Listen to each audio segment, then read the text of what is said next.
Welcome back to Ribbon Candy Hooking. I'm Deanna. Today I'm working on making some fancy material out of wool that has a bit of a sheen and a glow to it. So for example, I've been working on my Monet piece here, and within the hooking, you see I've got this material that has a real shine to it, right? And the background of it is a colored wool, like a spot dyed wool. It's actually this stuff. But you can see how there's this shiny element to it. How do you get that, right? You see that sometimes in other people's hooking. How do you make that yourself? Well, what you're going to need is material that you want to make shiny, right? So like dyed material, spot dyed or solid.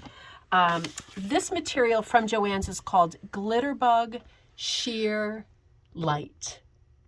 What is it called? Glitterbug.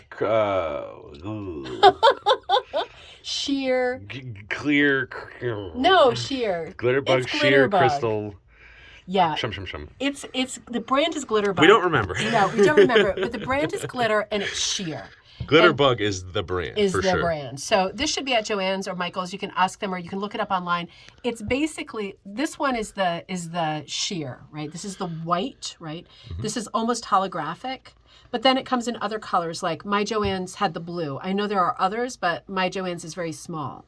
So I'm going to be using this Glitterbug transparent material, and the holographic one is my favorite because of course this has a color, so that is a bit of a game changer. And I'm going to use this product. This is Heat and Bond Light. So what I'm going to do is I'm going to figure out, I just want to take a little piece of this and I want to make it shiny. So I'm going to rip a little bit like this, and I'm going to cut a little bit of the Heat and Bond that will fit over it. I'm going to be real careful here, and being naughty and using the same scissors. Do as I say, not as I do. And I've got my iron ready. Now you're never going to want to put your iron on top of something synthetic, right? Because that is the recipe for disaster. I always have a little bit of ironing board material around so I don't have to have my ironing board around.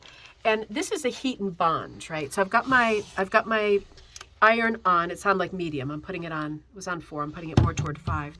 This is going to be double-sided, like double-sided interfacing, right? But this is Heat and Bond. This is not interfacing. It's double-sided, but it has the paper back. So the first thing I need to do is adhere it this way, right? And then I can peel the back off.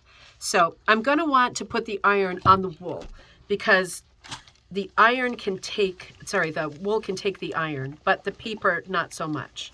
So I've got it on the wool side and I want it to stick. I'm not going to hit the steam. I mean, it's not going to be a game changer if you do, but I want dry heat because I want it to adhere.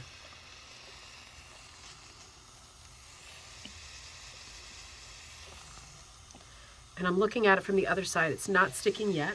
So I'm going to turn my heat all the way up. I might give it a couple of these guys just because I want that glue to release. Be careful here. Yep, and it's definitely sticking now. So I was just not hot enough. Everybody's iron is different. This is one of my craft irons, right? This is not one that I would do like a chiffon blouse with. Not that I would do that anyway. So let me check and see. Yeah, that is, it's stuck pretty good. You can see it's really hot to the touch, and it's stuck really well. Really well. So now I'm just fooling with the corners to see. It's not stuck on that side, so I'm going to want to work it a little bit more. I'm going to want to peel it back when I figure out the best place to peel. So for the moment, yep, I'm just going to give it a little more on the corners because that's where it's most vulnerable. And then I'm going to be looking to peel it back. So I'm going to press this probably for another minute and come right back to you. So when you feel like you're good and the heat has done its job, you want, oh, it's coming right off, right? And this is where this is where the double sided comes in, right? I'm going to be careful about peeling this side off. That's the Heat and Bond. It's definitely adhered to the piece of wool. So I get rid of the paper. Paper's done. I'm going to lay out the material I want to be attached to it, like this. Real careful. Now it's not sticky yet, right? Because it's not heated yet. I'm just trimming it for size. And again, glitter bug, right? And you might have more colors than I had. I like this color, the holographic one. This is the one I'm using in my Monet piece. I just like this one because it's not colored and you can see the most colors through it. But interesting, if you're using similar materials, right, then you get another layer of color. So this is about the size I want, and I am not going to put my iron on the glitter bug material. It is 1,000,000% synthetic.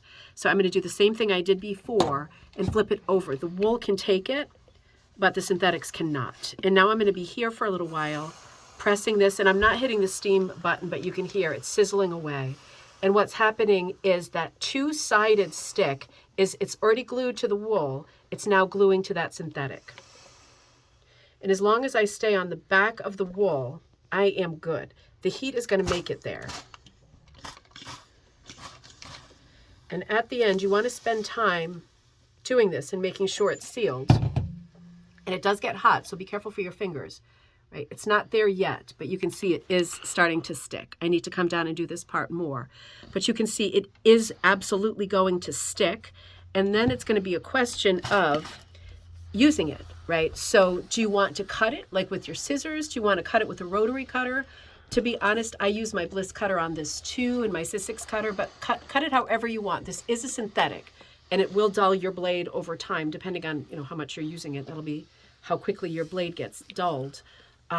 But you can also just cut this with scissors or with a rotary cutter if you want a nice measured cut. That is looking really good now. So now I have a nice piece of spot dyed wool, nice and colorful, with this layer of holographic interest on top of it. And I'm going to cut this however I want and use it to pull up loops in my rug hooking piece. It's as simple as this, going from something that looks like this to something rather unexpected and exciting. So I will see you next time on Ribbon Candy Hooking. Bye-bye.